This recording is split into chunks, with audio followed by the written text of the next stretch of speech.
I was raised in Bangalore, and it was a very beautiful city. Little traffic on the roads. Yeah. That is a Bangalore that I could never imagine. There were so many crows that used to be all around. Today, you don't even see crows. Do you think that the current media scene leaves any room for moral compassion? Help out the Afghan Reuters Bureau with the elections.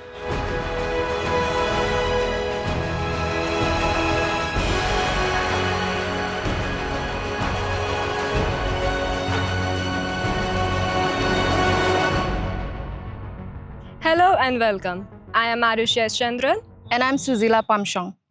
We are students of MA English Creative Writing. And our guest for today is Mr. Stanley Carvalho, a prolific journalist and an author. I think it's really ironic that just today we talked about the art of interviewing, and now you are on the other side and you are the one who is being interviewed. So I think we will begin with the questions. Yes. So to begin with, you have mentioned that you have done your bachelor's in commerce and master's in economics. So how did you pivot towards something like journalism, which is not really related to those fields? It's actually, one would think, a roundabout way of getting into journalism. Ideally, I should have straight away taken up humanities or arts soon after high school, and then pivoted towards journalism. But, I finished school in the mid-70s, and those days, arts was not really a considered option for men. It was considered, more something that women pursued. And also the job opportunities for arts wasn't really vast. So when I was always interested in the arts and humanities. And in my high school, I think the highest marks that I got was in the humanities subjects, not maths or science. I was fairly good in maths and science as well, but my highest marks were in the humanities, particularly English, history, and geography. So when my parents asked me after my results came, now you have to get your admission to college, what would you be looking at? I said arts, and I think I heard their jaws drop. They said, what? Arts? Who would take arts?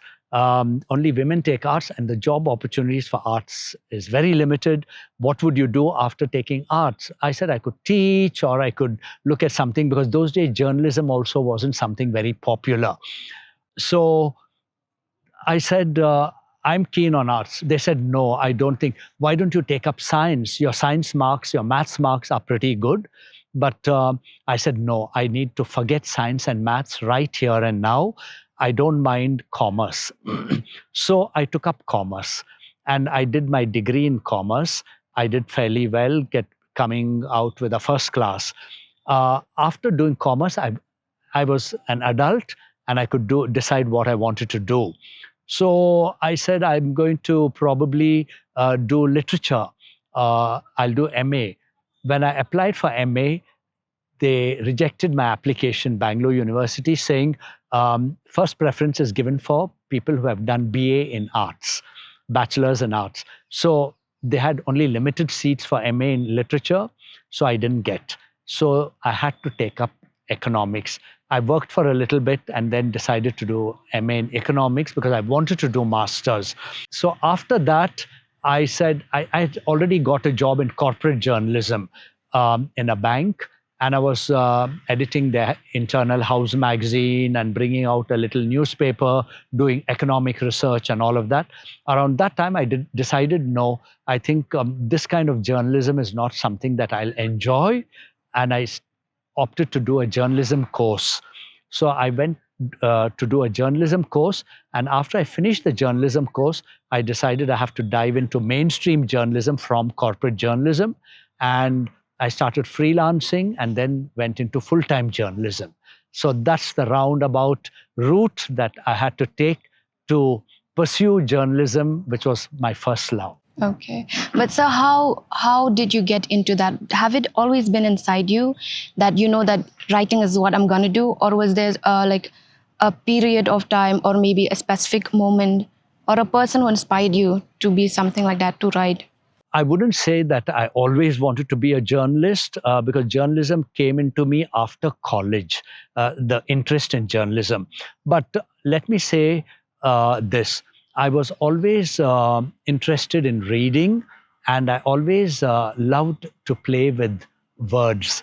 You know, I punned a lot. I like to do crosswords, jumble, and all of that. So words always fascinated me, and reading, of course. So I knew that it has to, if I have to work, it has to revolve around something to do with literature, with journalism, with words, something creative, perhaps advertising, or related to writing, anything related to words. So that's how I decided, and journalism was an option after I did my journalism course. So then I decided, okay, I think this is the right platform for me, and swung into it. Actually, I like when you say that you have like I like, I mean, you say like you like wordplay and all of that. I remember that in your book. I specifically remember the chapter where you said tree menders, TREE, Yeah. and it's about trees, and I really love that.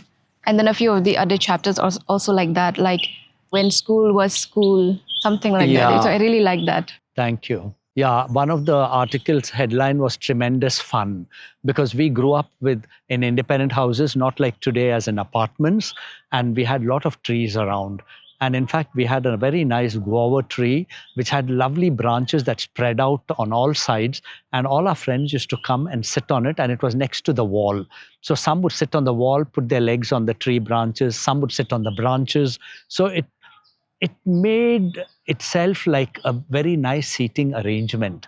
And we would sit during holidays there and talk endlessly before we went to the grounds to play. And we had all kinds of fruit trees and vegetables and plants and all of that at home. So, we grew up with trees, and that is why I wrote about it. Now that we are talking about your book, I have this really curious question that the book is loaded with illustrations. And when you read a book which is meant for adult with themes like nostalgia and all that, so what made you put illustrations in the book? The stories that I wrote, or the pieces in the book, were a lot about old Bangalore, and particularly very nostalgic. And they held, they contained a lot of memories of the past. Now, for stories like this, I realized that Paul Fernandez, one of Bangalore's best-known illustrators, who's also a nostalgia junkie like me, who talks a lot about old Bangalore, who does a lot of illustrations about old Bangalore, I knew that he would be able to do very good illustration. And some of the illustrations that are in the book were already done by him, which I asked to use in the book. And some, of course, he did for the book. So those books, the illustrations were very apt for my kind of stories, and they would actually speak more than the stories. Sometimes when you read, if you just look at the illustrations before reading the story, I think that should be enough, because they are so evocative and they tell so much. And I knew that sometimes, people say that a picture speaks 1,000 words. So Paul's illustrations and cartoons speak more than 1,000 words, but they also added to the whole beauty and appeal of the book. And I knew it would also be much appreciated by the readers alongside the stories. And the feedback that I got from readers was, it was very good that you used Paul as an illustrator, because it enhanced the whole appeal of the book. You have written like 3 books, and they're all about Bangalore.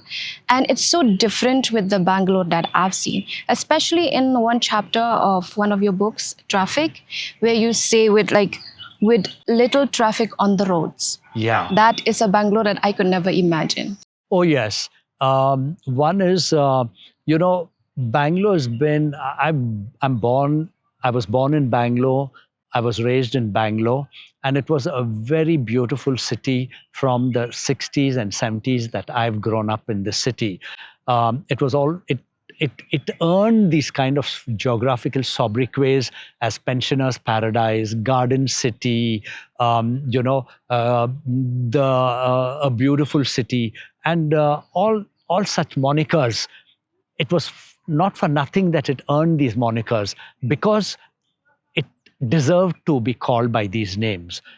And it was one of the most peaceful cities. Being a tier 2 city, it was really calm, peaceful, and there was something very charming about the city. It had wide roads, it had beautiful houses, all the houses had gardens, it was a green city, the climate was excellent.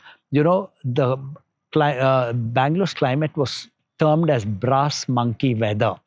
It was a term coined by the British to describe the weather of the city, and many people used it as like a hill station. And Bangalore had very interesting companies, like public sector organizations also, like HAL, HMT, ITI, and all these places. So it attracted a few working class people to come and live and work here. And the population was not very high. So, it was a very peaceful city, a very quiet city. People even called it a sleepy city because, everything came to a standstill at about 6 o'clock. And the weather was so good that we never grew up with fans. We never grew up with fridges. Food remained fresh if you kept it overnight in just the container until morning. So you didn't need a fridge. You never needed a fan. Forget about air conditioning. It was so cold. We used to wear sweaters in June when after summer holidays. We used sweaters right till the school closed in March, April for the next summer holidays. It was so cold. So it was, that was the charm of Bangalore. And there was hardly any traffic. It was a pedestrian-friendly city. People cycled. You only saw a few two-wheelers and many four-wheelers, like all vintage cars like Fiats and Ambassadors. Those were the cars. You saw horse carriages in the 60s. You used them to go to the railway station because it had space to keep your suitcases. There were very few auto rickshaws. So there was no traffic at all.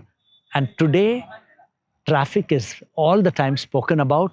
It's one of the biggest problems that Bangalore is facing. The crowds, the traffic. Mm-hmm.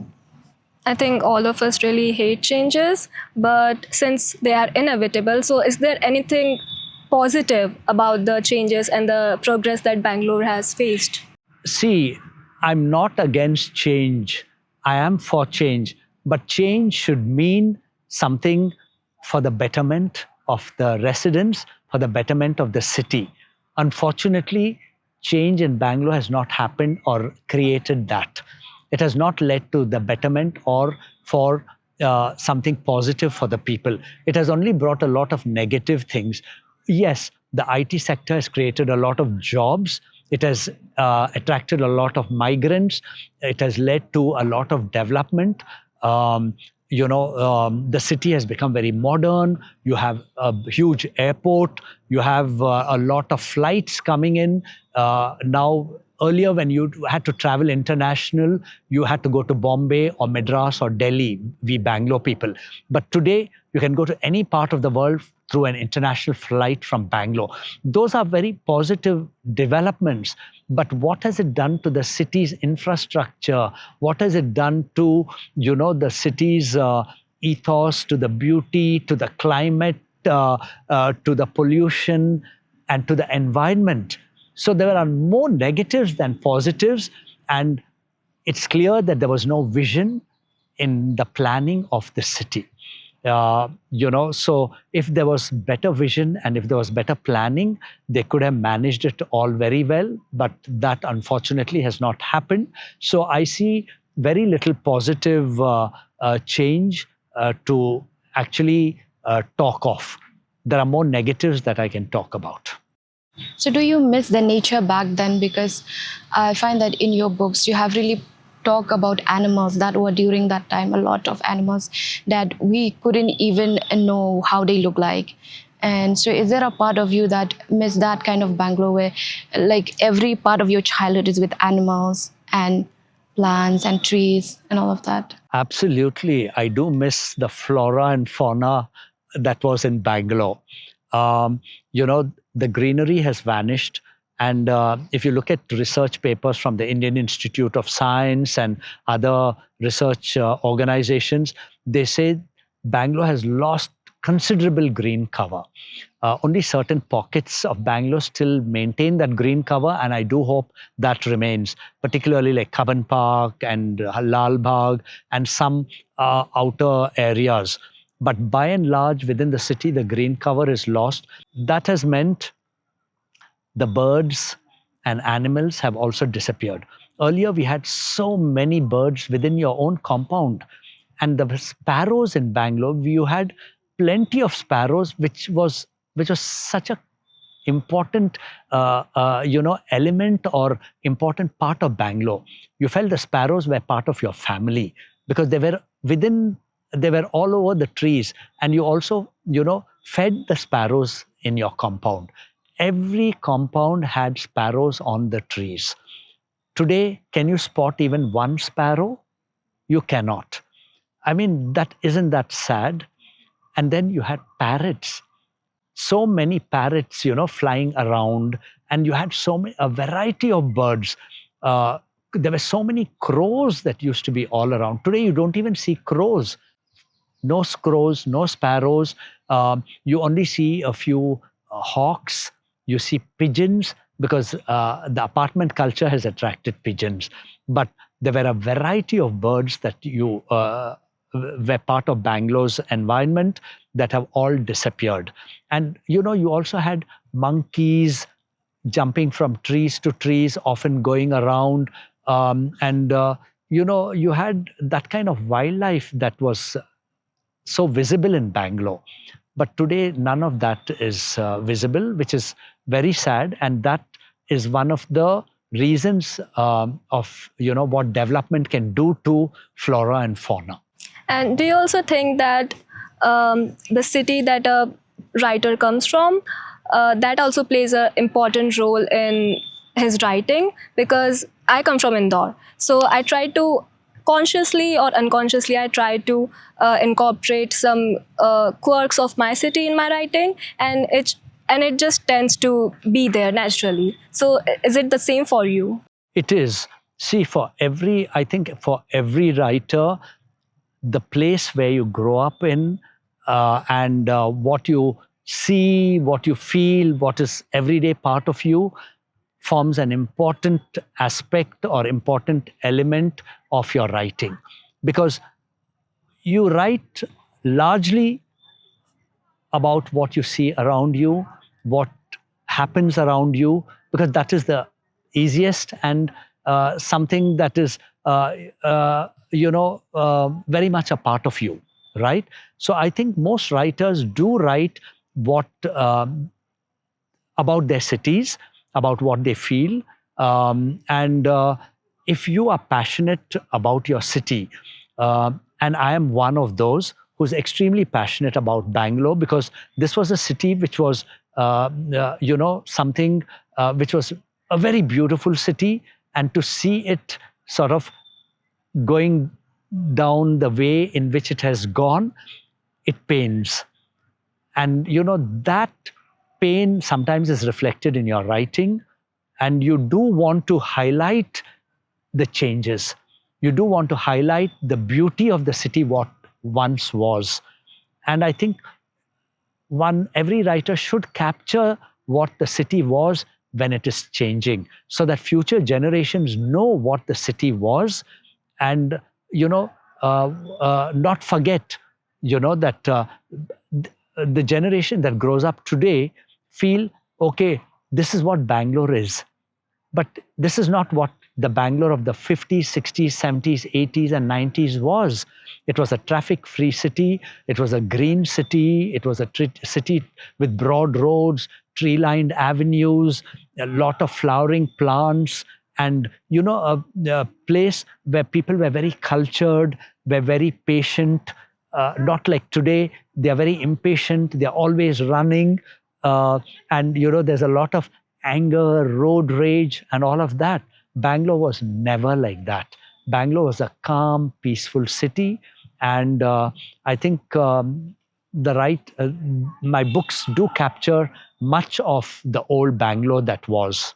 Okay, so you have worked in Middle East Yeah. for the Reuters. So as an Indian journalist, how has your experience been? Right. So now I worked for two newspapers in the Middle East. First a newspaper I worked for 2 years, and then I worked for another newspaper called Gulf News, which was the leading newspaper in Dubai, in the United Arab Emirates, for 8 years. And then I moved to Reuters. The last 15 years, I worked for Reuters. So at one time, I was the only Indian in Reuters, in the Middle East team, because Reuters is an international news agency, and they have editorial staff from different nationalities. So I was at one time the only Indian journalist in the Reuters Middle East team. And so anything related to India, whether a head of state coming there, or whether any big event relating to the Indian community or about Indian companies, I had to cover that. And it was very interesting for me to do that, to deal with the Indian diaspora, to talk to them and to cover my community and to interact with them on a regular basis. It was really good. But it was also sometimes very, what should I say, heavy in terms of work, because being the only Indian journalist, you are forced to cover that. Of course, Reuters would always send someone to second you and to help you with an important event. But yeah, where I worked in the Gulf region, the Indian population is very high. They are the largest expat community there. So there's no dearth of stories. You always get stories. But for an international news agency, you have to really write very important stories and something very newsy that will appeal internationally, which was not very often among the Indian community. But in the newspaper, when I was working for newspapers, I always got a lot of stories there. And Indians were always making news there. So it was a nice, happy ride. And I think I did enjoy my journalistic career there. But in terms of actual journalism, in terms of politics, there's not much scope to write in where there are regulations, and you can't. There's not too much freedom for the press there. But as a business and finance writer, I could do a lot of good writing, because finance and business is the mainstay of that region, because they are all oil producers, and I covered energy. It was one of my important beats. So I did a lot of stories on energy. I broke a lot of important stories in energy, in banking, in finance, real estate, corporate news, all of that. So if you're a business journalist, the scope is immense in the Middle East. So you mentioned in the workshop that you have been part of hostile environment training, but then I want to know a little bit of your experience and why you decided that it's not something that you would like to do. In Reuters, there are various training programs that the staff has to undergo, and in the Middle East, it's a war-affected area, right? It's a strife-torn area. There are regular wars. The Kuwait-Iraq war, Iran-Iraq war. It's a major conflict zone. So most of the Middle East journalists in Reuters are told to do this hostile environment training, and so that you're ready to actually cover any hostile, you're ready to cover conflicts and wars and these kind of riots or whatever. Uh, Now, this training is um, very demanding. It's very tough. It's a week-long training, and they put you through all kinds of, they basically expose you to such environment, like as if you're actually covering a war, and they create that kind of scenes. It is very challenging as well. Not everybody can do it easily. You find it very tough. But after you finish it, it depends. Sometimes you have to go and cover these kind of hostile areas. But when I did it, it was to go. Elections were happening in Afghanistan, and I was supposed to go and help out the Afghan Reuters bureau with the elections. But I don't remember exactly what happened, but my trip to Afghanistan got cancelled, and I didn't go there. So basically, I just didn't go there. But I wouldn't. I mean, I don't think I'm so brave enough to go and cover a war zone, particularly during my tenure in Reuters. The Syria conflict happened, the Lebanon conflict happened, the Yemen Houthis versus the civilians was constantly going on. Afghanistan also was going on. There were regular conflicts around Iran as well. So there were all these happenings, but you also needed to know the Arabic language to cover these areas. And I was not too proficient in Arabic, so I escaped covering those areas. They put Arabic proficient reporters to cover that. So, sir, since you have been a journalist for many decades, what are the major changes that you've seen in the industry? From the time I started, perhaps? Yeah. Yeah. Now, when I started in the early 80s, I began with corporate journalism. That time, journalism was, not technologically advanced as it is today. It was a different kind of journalism where the demands were not too many. We started with typewriters, where you went to cover an event, came back to the office, took a paper, rolled it on the typewriter, and you started typing your reports there. And then you pulled out the paper, you made your corrections by pen, and you gave it to the desk, right? So the sub-editors would also correct it by hand and then pass it on to the chief sub-editor, and that's how the paper, the whole process was. But then subsequently, the desktop publishing came and computers came. So then you had to get used to that. So since you are already used to the typewriters, you are used to the keyboards, and you started. But initially it was a little challenging to come back after a assignment and to straight away type on desktop or computer, because you are used to writing by hand, right? But then you got used to it, and you saw this whole evolution from typewriter to desktop to computers to laptops to smartphones. Because when I was in Reuters, much of my reporting was done on the smartphone. When you're at a press conference, if it was a major announcement, I would just type the flash and send it to the desk, and they would put it out. The flash would be out. Or I would call and dictate my 2 or 3 sentences. So from typewriters to computers to smartphones, we've seen it all. And today, I don't think even my handwriting has changed. I can't write with a pen very easily. I'm so used to writing on the laptop. So journalism has changed a lot. It has become very demanding. Real-time reporting has come into play. You've got to be fast. You've got to think on your feet. You've got to report from wherever you are covering an event. So, the demands are a lot today, and it's very challenging, but I think most reporters are coping with that kind of demands.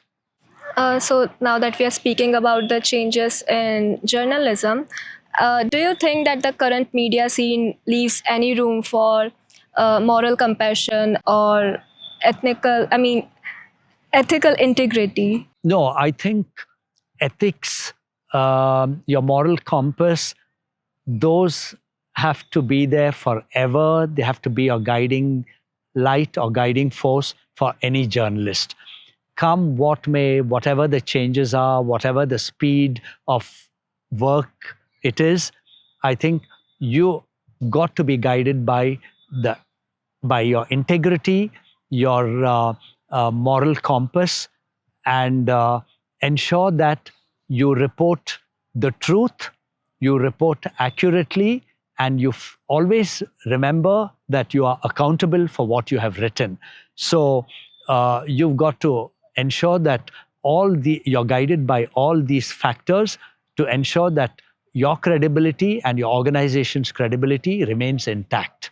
That can never change. So I just want to ask, sir, since I think people who are aspiring to be journalists would look up to you because you would be a very great inspiration. And since you've also provided training at Reuters Foundation, so what advice would you give to aspiring journalists? I think every aspiring journalist should firstly have a very keen interest in journalism, in writing, reporting, editing, and be passionate about it.